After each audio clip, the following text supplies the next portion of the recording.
Bonjour, vous êtes bien sur Pile ou Sas, le podcast qui plonge dans les coulisses du monde de la tech. Je suis Cédric Meignier et aujourd'hui j'accueille Dimitra Manoliadis, cofondatrice et CEO d'Alteria. Dimitra, c'est un profil d'entrepreneur atypique, une femme à la tête d'une start-up tech dans un secteur, semble-t-il, très masculin, l'industrie lourde, diplômée de la KU Leuven. Je ne sais pas si c'est comme ça que ça se prononce, mais elle me corrigera après, en business economics. Elle a cofondé Alteria il y a plusieurs années avec une vision claire, remplacer les formations industrielles traditionnelles par des simulations en réalité virtuelle. Aujourd'hui, Alteria accompagne des entreprises aussi bien dans la pharma, la biotech, l'agroalimentaire, la logistique, maintenant la défense, pour former leurs techniciens et opérateurs dans des environnements virtuels qui répliquent leur outil de travail réel, mais sans les risques. Alors avant de plonger dans cette conversation, un mot rapide, vous qui dirigez par exemple une solution SaaS ou une boîte tech, vous savez que votre site web, c'est votre premier vendeur. Mais si vos visiteurs comprennent pas en moins de 8 secondes ce que vous faites, ils repartent. C'est exactement pour ça que je propose de créer des vidéos sur mesure qui expliquent votre solution de façon claire et percutante en quelques secondes, 15% de conversion en plus en moyenne, sans toucher à vos budgets d'acquisition. On vous permet littéralement de ramasser l'argent qui reste actuellement sur la table. Alors, rendez-vous sur le site Pile ou Sas pour voir comment on peut vous aider et obtenir votre vidéo de conversion en 14 jours. Pile ou Sas, vous tapez ça dans votre moteur de recherche et vous tomberez sur nous. Maintenant, place à notre invité. Bonjour Dimitra. Bonjour Cédric. Bienvenue dans Pile ou Sas.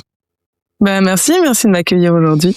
Avec plaisir. Pour commencer, le principe est simple. Je te pose une série de questions à choix binaires et tu réponds instantanément sans réfléchir. Prête ? Ok, super, je suis prête, ouais. C'est parti. Liège ou Bruxelles ? Bruxelles. Grèce ou Belgique ? Grèce. Morning routine ou nuit tardive ? Morning routine. Excel ou Post-it ? Excel. Solo founder ou cofondateur ? Co-founder, 1000%. Bootstrap ou levée de fonds ? Les deux ont du bon, mais au bout d'un moment, la levée, c'est quand même intéressant aussi. Arriver tôt sur un marché ou attendre sa maturité ? Arriver tôt sur un marché. Pivoter rapidement ou tenir sa vision ? Pivoter. Équipe technique d'abord ou équipe commerciale d'abord ? La foule en premier, mais l'équipe technique, c'est ce qu'on a appliqué chez Alteria en tout cas. Produit no code ou sur mesure ? No code. VR ou réalité augmentée ? Réalité mixte. Formation présentielle ou formation digitale ? Formation digitale en présentiel. B2B ou B2B2C ?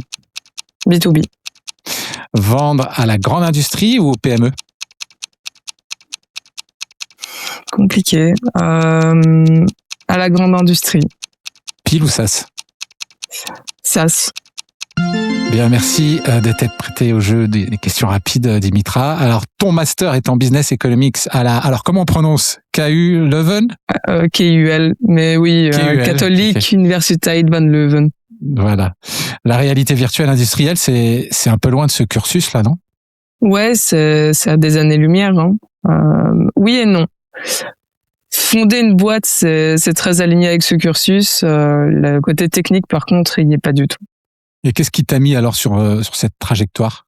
Mes cofondateurs. Clairement, mes cofondateurs. Moi, je suis arrivé avec une palette d'outils très différente d'eux. Beaucoup plus dans la gestion, dans la finance, peut-être plus aussi dans le commercial, le marketing sur certains aspects. Et après, mes cofondateurs, eux, sont arrivés avec une palette d'outils beaucoup plus techniques pour certains, beaucoup plus artistiques pour d'autres. Et tout ça un petit peu entremêlé. Et c'est comme ça qu'Alteria est née. Alors, Alteria est née, mais elle a commencé, c'est une boîte qui a commencé sous un autre nom, non ? C'est ça ? Ouais, je savais pas que tu allais savoir trouver des infos jusque-là. On n'a pas eu de nom officiel chez le notaire différent, mais on a démarré le projet en projet étudiant. Ça s'appelait SolVR, pour Solution VR. Et après, ouais, quand on est passé chez le notaire, on s'est dit qu'on allait changer de nom et trouver un nom plus sympa. Donc c'était orienté formation étudiante, ce qui n'est plus vraiment le cas. Donc il y a eu un pivot vers l'industrie. Et ce pivot, tu l'as vécu comment? C'était une décision difficile ou vraiment quelque chose de complètement évident? C'était une décision difficile. On a monté la boîte, on avait 20-21 ans. Donc prendre des décisions aussi importantes sur une boîte, importante oui et non, c'est relatif à la taille de ton équipe et la taille de ta boîte évidemment. Mais ça n'a pas été vécu super facilement. Nous, on avait vraiment ces valeurs liées à l'enseignement, liées au contexte étudiant qui étaient importantes pour nous. On a monté la SolVR. À la base, c'était des solutions VR pour que les étudiants comprennent mieux leurs cours de sciences. Donc, tu vois, quand on a pivoté vers le milieu industriel, on s'est retrouvé dans un contexte qu'on connaissait pas, avec des gens qui parlaient un langage qu'on connaissait pas. Mais le pivot, il a été nécessaire. Sinon, je pense que le projet serait mort dans l'œuf. Alors, qu'est-ce qui t'a, toi ou l'équipe à l'époque, qu'est-ce qui vous a convaincu que l'industrie, c'était le bon terrain? Déjà dans Alteria, toutes les décisions, ça se prend de manière assez flat. On n'est pas très hiérarchique. C'est beaucoup de discussions entre nous. Il faut qu'on soit tous alignés pour aller dans une direction. La décision, elle a été prise un peu sur un coup d'opportunité. On a participé à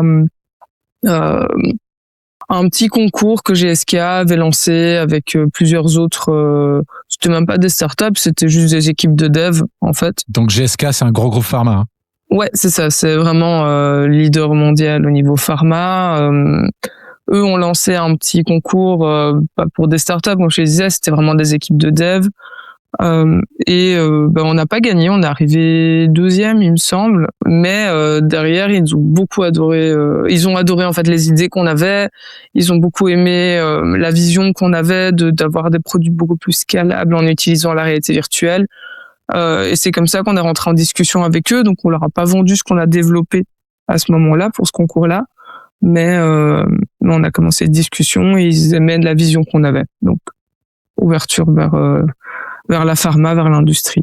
Donc opportunité, ce qui a guidé un peu le pivot, quoi.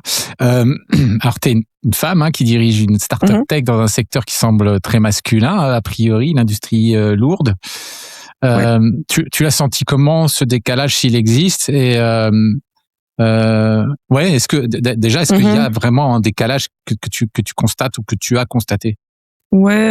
Alors ce décalage, moi je pense qu'il a surtout eu lieu au début de la boîte, parce que en plus de ton genre, en fait, t'arrives et t'as 21 ans dans une industrie où les gens ils ont 25 ans de métier dans une boîte en particulier.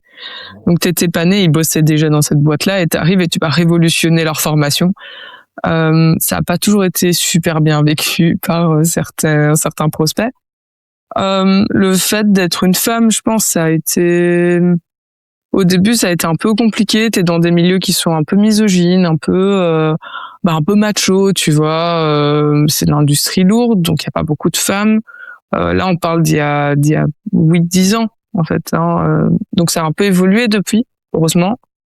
Ça a changé ta façon de pitcher ou te positionner ou...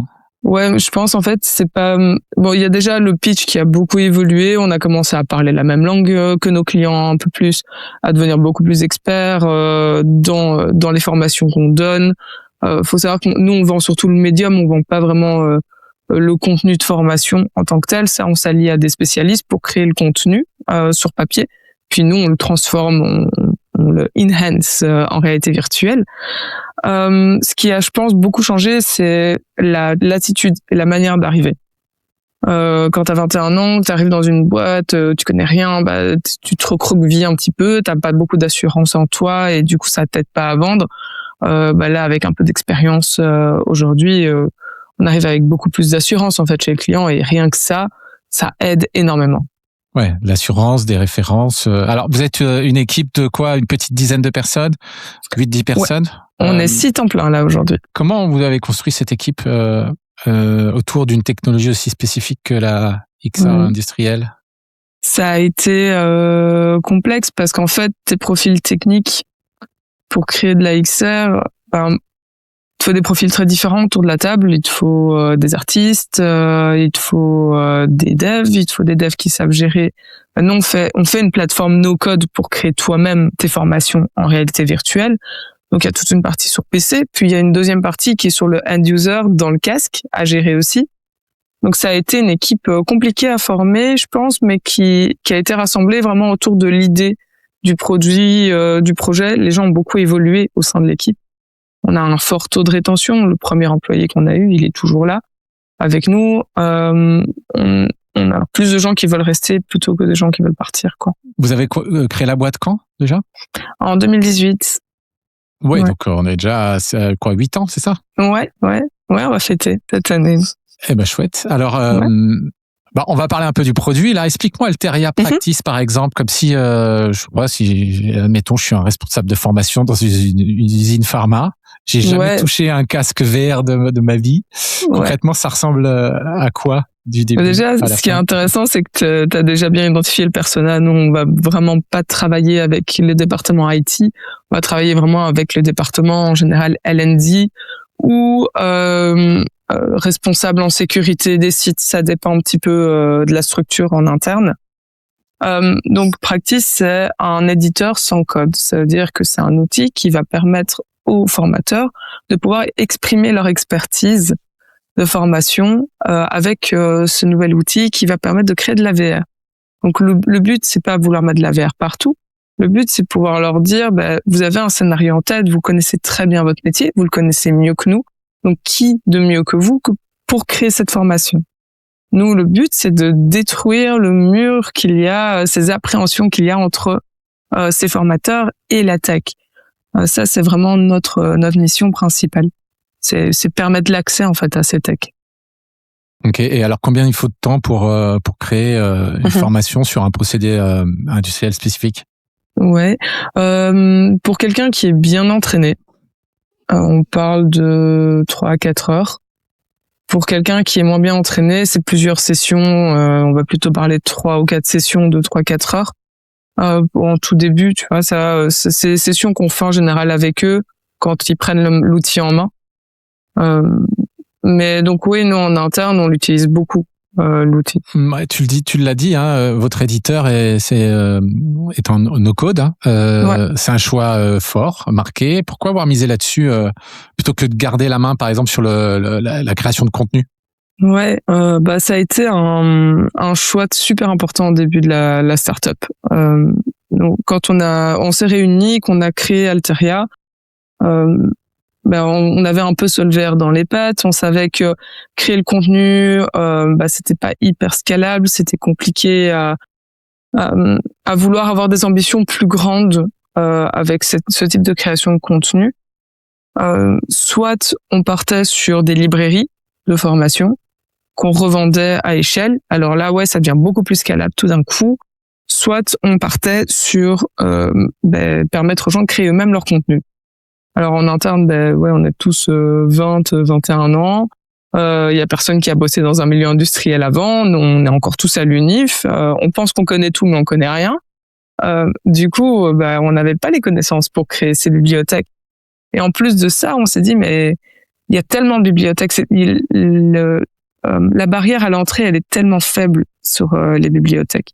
Alors qu'un éditeur, c'est tellement barré comme idée qu'on va pas en avoir 36 000 qui vont se lancer dedans. C'est compliqué de créer un éditeur. Ça demande beaucoup de ressources, ça demande beaucoup de temps. T'as jamais fini en tant que tel. Donc c'est comme ça qu'on s'est dit, allez viens, on n'a rien à perdre en fait. On s'est lancé dedans comme ça. Finalement, ce sont les formateurs eux-mêmes qui en pratique créent les formations en utilisant votre outil, quoi. Ouais, tout à fait. Ça, c'est vraiment l'idée de base. Maintenant, en pratique, c'est un peu différent. Donc, on a pas mal d'utilisateurs de l'éditeur, mais on s'est retrouvé à avoir des utilisateurs de l'éditeur qui sont soit dans des très grosses boîtes, où ils ont un département L&D, où ils ont du temps et des ressources allouées à la création de ces contenus, soit dans les écoles. Alors ça a été le comeback génial. Quand les écoles ont voulu bosser avec nous, on s'est dit mais c'est trop bien, on revient vraiment aux sources, hyper aligné avec les valeurs de tout le monde dans la boîte. Donc les profs, c'est génial, ils apprennent hyper bien. Ils ont l'habitude de créer du contenu de formation, du contenu pédagogique. Ils ont la fibre pédagogique, ouais. Ouais, complètement. Ils ont surtout l'habitude d'avoir tellement peu de moyens qu'ils se débrouillent. Tu leur donnes un nouvel outil, ils vont se débrouiller hyper bien dessus. Ils vont fouiller, ils vont aller passer du temps dessus par curiosité. C'est un terrain de jeu. Ouais, c'est ça. Tu leur offres un nouveau jouet, quoi, et un nouveau jouet qui leur permet de faire ce qu'ils ont envie de faire. Donc ça, c'est assez cool. De manière générale, dans les moyennes entreprises à grandes entreprises qui ont pas forcément de département L&D, là, on va plutôt nous créer du contenu avec eux. Donc, eux vont l'écrire sur papier et après, nous, on va utiliser l'éditeur pour le créer rapidement. Ça nous permet d'être... ça dépend. On a eu des projets où on était 10 fois moins cher que nos compétiteurs, des projets où on était 5 fois moins cher. Donc, ça dépend un petit peu du projet. Mais en général, ouais, on est au minimum 5 fois moins cher que nos compétiteurs là-dessus, quoi. Alors, tu avances un chiffre. Moi, je vais en avancer d'autres que j'ai pas inventé a priori, mais tu vas me corriger si c'est pas bon. Donc, apprentissage 4 fois plus rapide. Ouais. 70% de réduction de temps de montée en compétences, ou 70% si vous nous écoutez de Belgique. 50% d'amélioration de la sécurité. Comment vous mesurez ça concrètement chez vos clients? Alors, ces chiffres-là spécifiquement, ils sont pas issus que de chez nous. C'est des études qui ont été menées sur des plus gros chiffres par des gros bureaux d'études. Maintenant, nous, la manière dont on le voit chez le client, c'est des chiffres qui sont importants parce que c'est comme ça qu'on va calculer notre retour sur investissement chez le client. Du temps qui est passé en formation, c'est pas du temps qui est passé en production. Donc, quand ton client, on n'est pas dans une conjoncture qui est incroyable depuis 1 an et demi, 2 ans là au niveau industriel. Le but, c'est de gagner de l'argent. Le but, c'est de pouvoir produire pour moins cher. Donc, comment tu produis pour moins cher? Tu fais passer plus de temps aux gens en production et moins en formation. Donc là, on est vraiment sur des méthodes d'apprentissage qui sont très différentes que du PowerPoint classique. On va immerger les gens dans une situation, on veut qu'ils apprennent. La situation, elle va durer entre 12-17 minutes. C'est une quinzaine de minutes en moyenne par thématique. C'est individuel ou collectif. Ça peut arriver qu'on ait plusieurs dans le casque. Maintenant, le but, c'est vraiment d'avoir une focale. Le gars, il est 15 minutes là. Il a 15 minutes pour apprendre. Et il va pas passer 4 heures devant un PowerPoint. Il va venir, il va répéter les gestes. Il va voir les conséquences de ses actions. Il va se blesser s'il a mal agi. Il va avoir les procédures de sécurité à répliquer si on veut aller jusque-là. Il y a beaucoup de gens qui nous contactent principalement pour cet aspect-là. Comment je réagis dans des cas de danger. Et ensuite, il retourne en prod. Et ça se fait 15 minutes avant son début de shift ou après sa fin de shift, en fait. La formation est organisée différemment. C'est comme ça qu'on va calculer ces chiffres. Tu vois. T'as un exemple client où ces chiffres se rapprochent de ça, sont matérialisés? Écoute, non. La plupart de nos clients, on voit que ils sont contents de remplacer des formations qui durent 4 heures où les gens n'écoutent pas. Et quand je dis 4 heures, c'est vraiment, ils prennent une journée ou une demi-journée minimum et ils la bloquent pour venir donner des PowerPoint. C'est parce qu'on les reçoit, ces PowerPoint. C'est à partir de ces PowerPoint qu'on crée la formation, tu vois.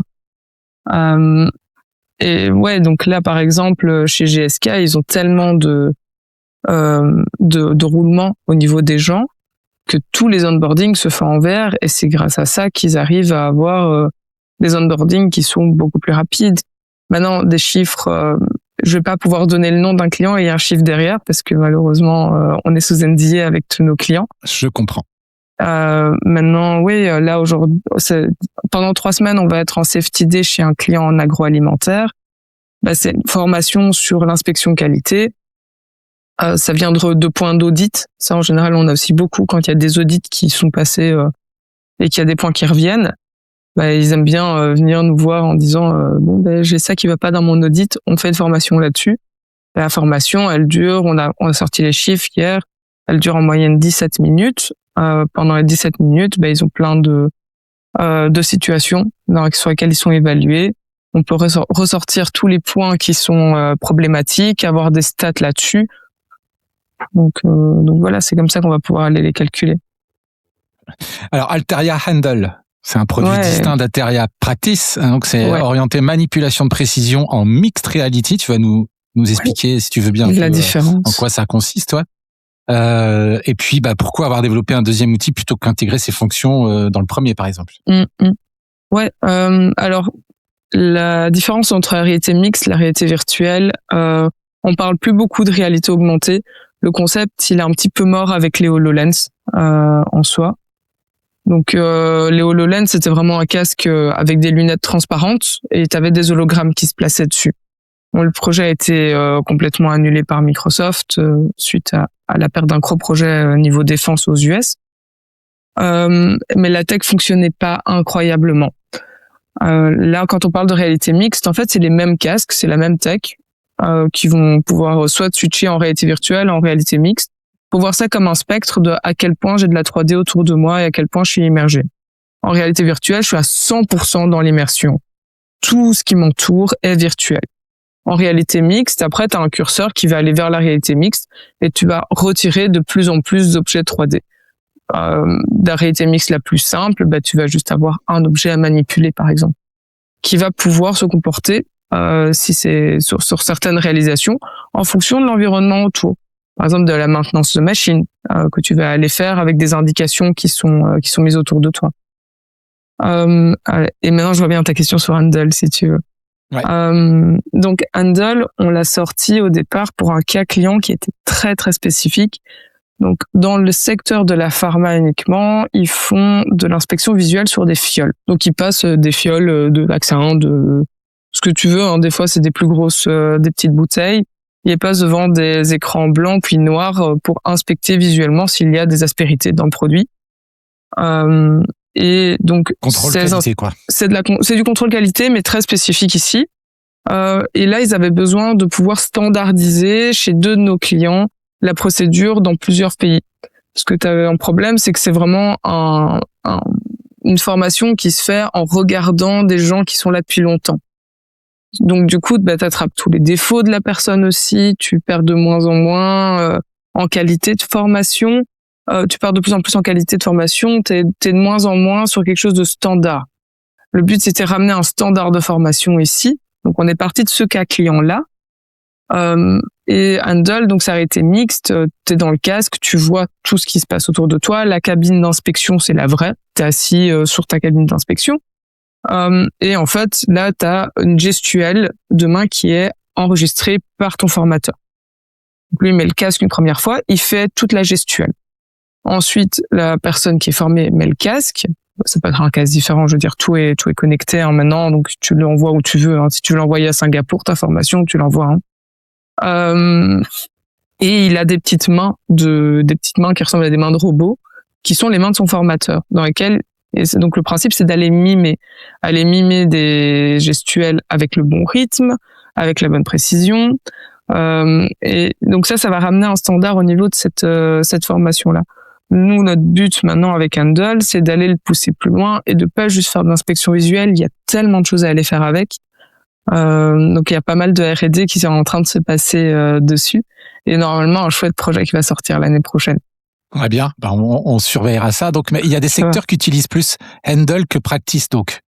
Ou c'est pas une histoire de secteur. C'est pas forcément une histoire de secteur, c'est plutôt une histoire de verticale dans l'entreprise. Ouais. Practice, on va beaucoup l'utiliser en sécurité, qualité, mais qualité plus générale, tu vois, aller inspecter, aller voir si l'inspection, c'est dans un entrepôt, toutes les palettes sont correctement mises, est-ce qu'on est bien sur des palettes en plastique et pas des palettes en bois en zone de prod, aller voir les EPI des gens, pourquoi est-ce que c'est important qu'un EPI soit respecté sur des aspects qualité. Tu vas avoir des gens qui vont en zone de prod, ils ont de la nourriture avec eux, ils ont leurs médicaments avec eux.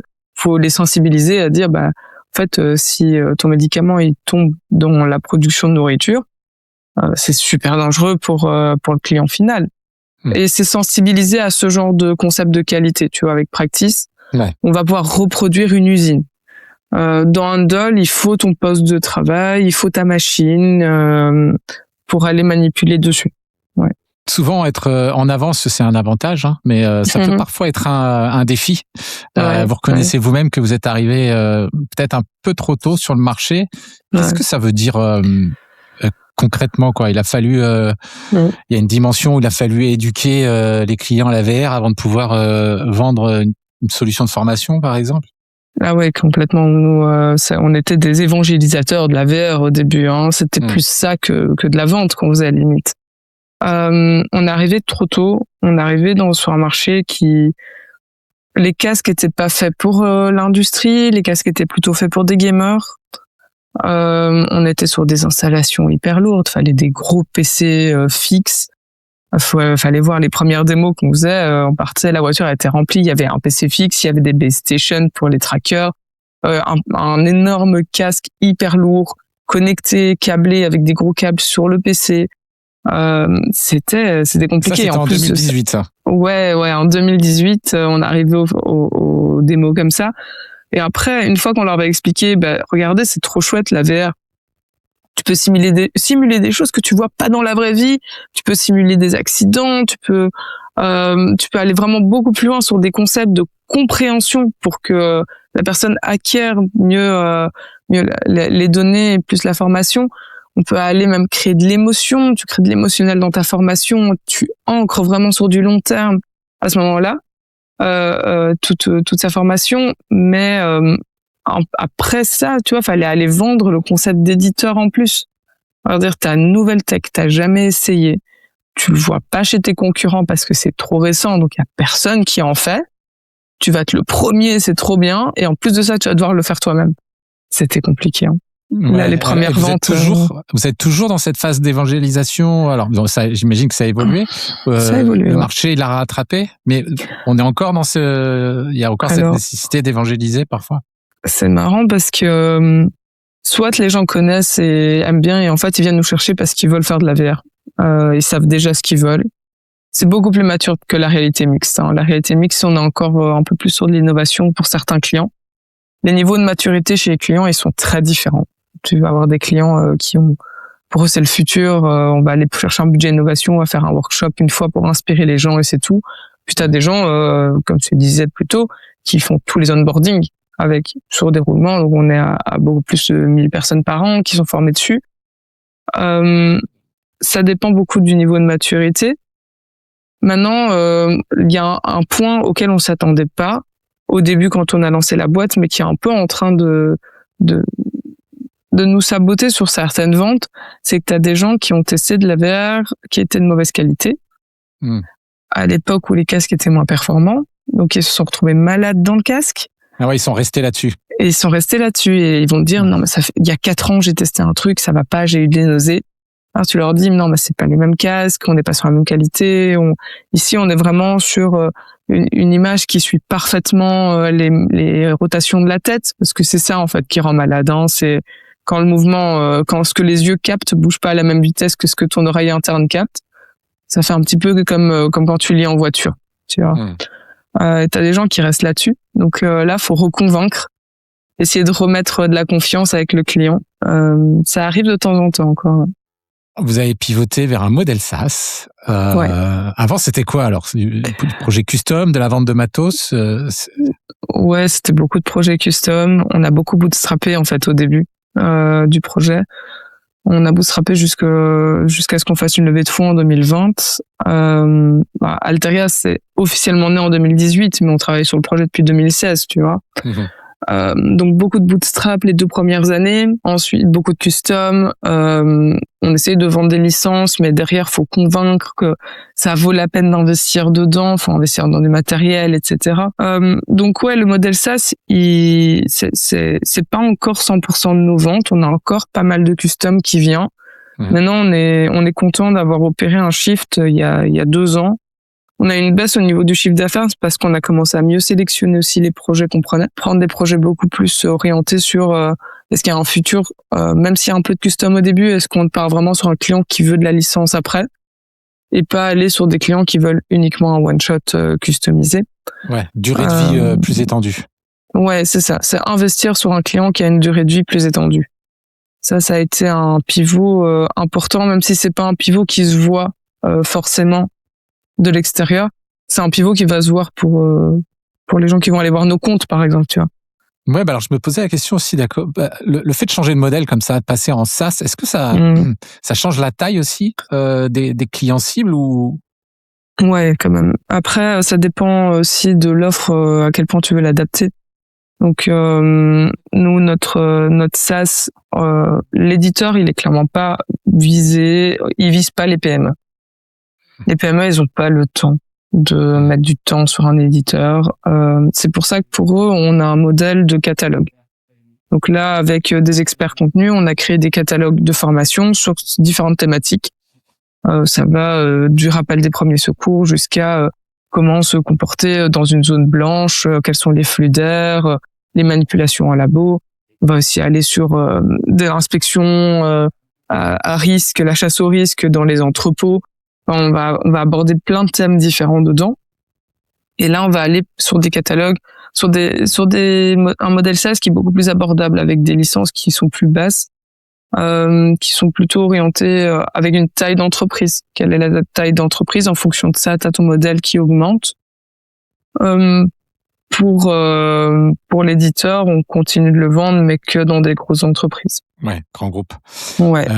Justement, la pharma, biotech, agroalimentaire, logistique, défense. Ouais. Donc vous ciblez beaucoup de secteurs en fait. Et c'est quoi? Est-ce qu'il y a un secteur d'ancrage?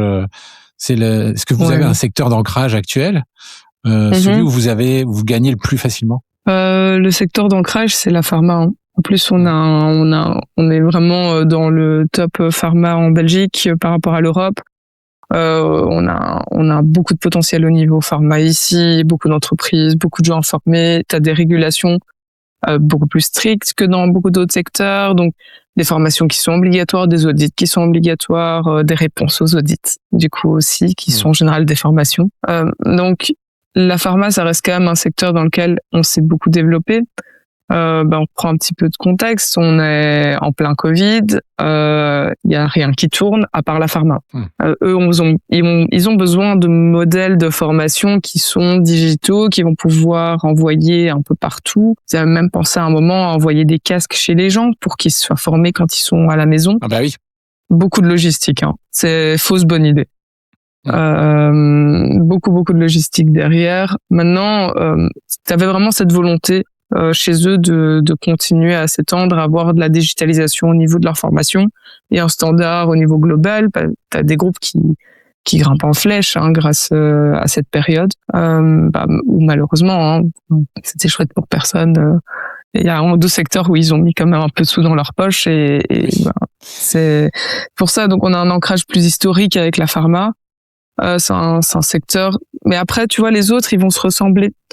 La plupart des formations en agro, elles ressemblent beaucoup aux formations dans la pharma, mais avec des normes un peu différentes. Maintenant, on est quand même sur des principes de base, des règles de base qui sont très similaires.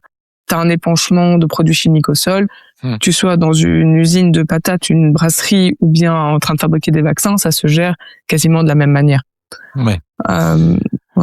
Il y a quand même la défense dans laquelle vous avez fait une entrée. Là, c'est un nouvel axe fort, on peut dire. Vous avez travaillé sur un projet européen avec des formations CBRN.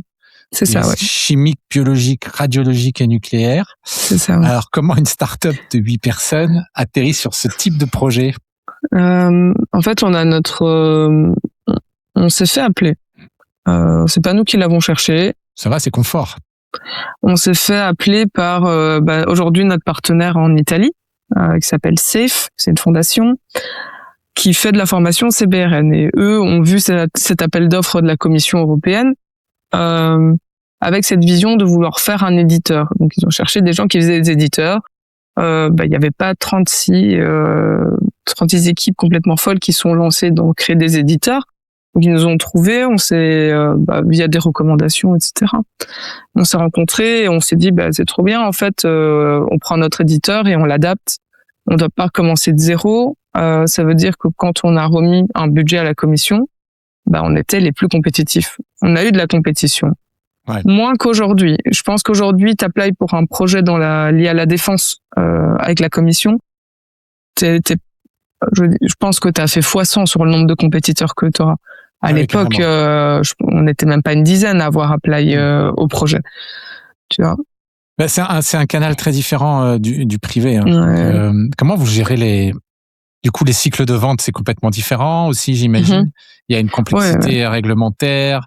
Ça va, de se lancer là-dedans, c'est réaliste. C'est compliqué. Non, mais c'est vrai, à 6, on pourrait pas tout gérer. C'est pour ça qu'on s'est allié avec SAFE. On a des forces qui sont très différentes. Donc nous, on s'occupe vraiment de la partie technique. On développe le produit.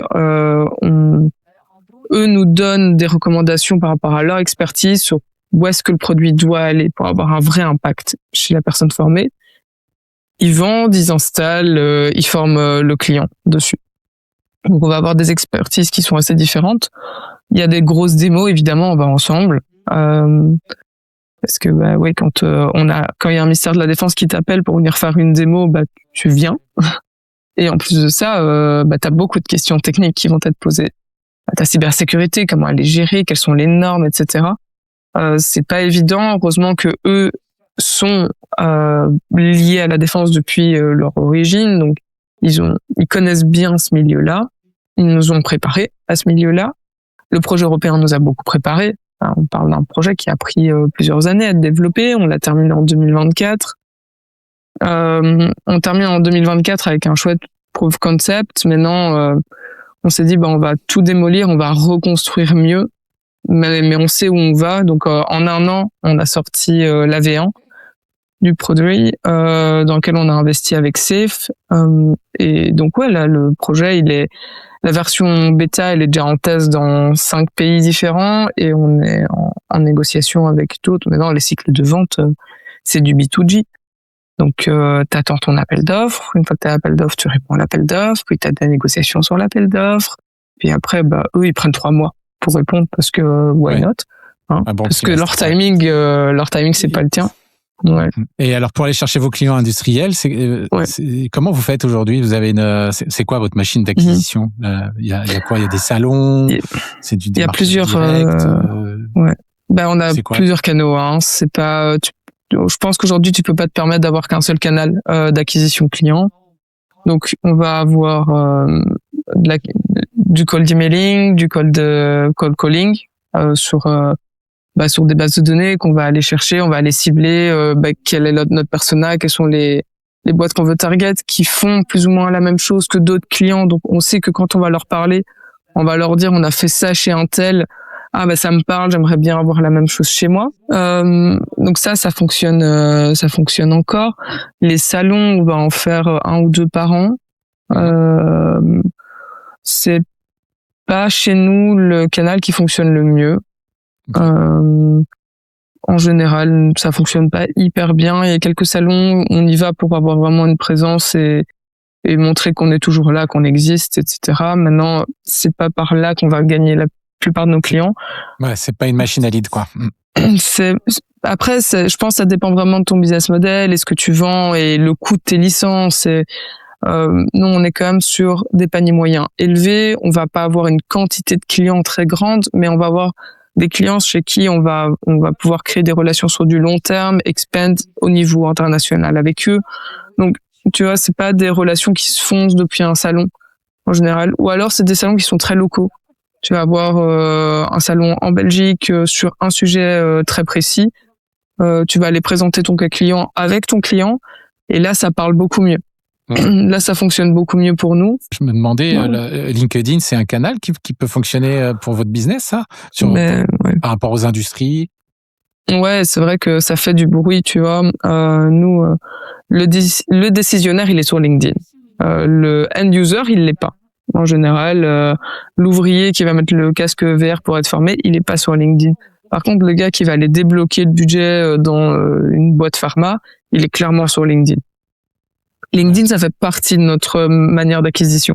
Donc, quand on va aller faire ces séquences pour aller acquérir des nouveaux clients via du cold emailing, cold calling, dedans, sur la séquence, tu vas aussi avoir des ajouts sur LinkedIn. En fait, le but, c'est d'être un maximum dans sur la périphérie de vision de ton client et de réapparaître plusieurs fois et te dire, OK, bon, c'est la 4e fois que je vois son nom apparaître. J'ai vu qu'il y a un cas client qui a été mis sur LinkedIn.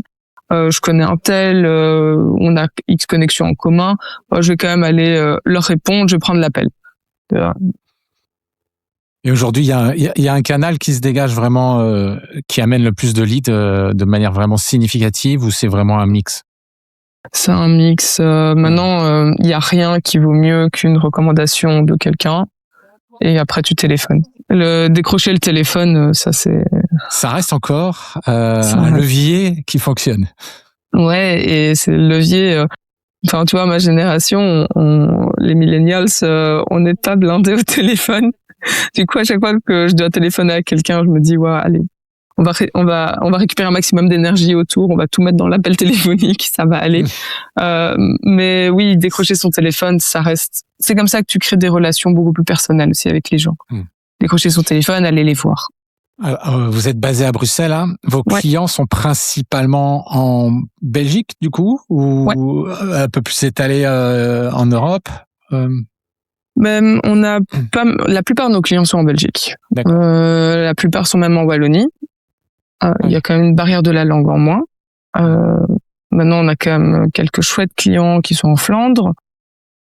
Et oui, par exemple, nos formations chez GSK, elles sont données chez GSK au niveau international, tu vois. On a quelques clients dans le nord de la France, mais on n'est pas encore sur une phase d'expansion au niveau européen.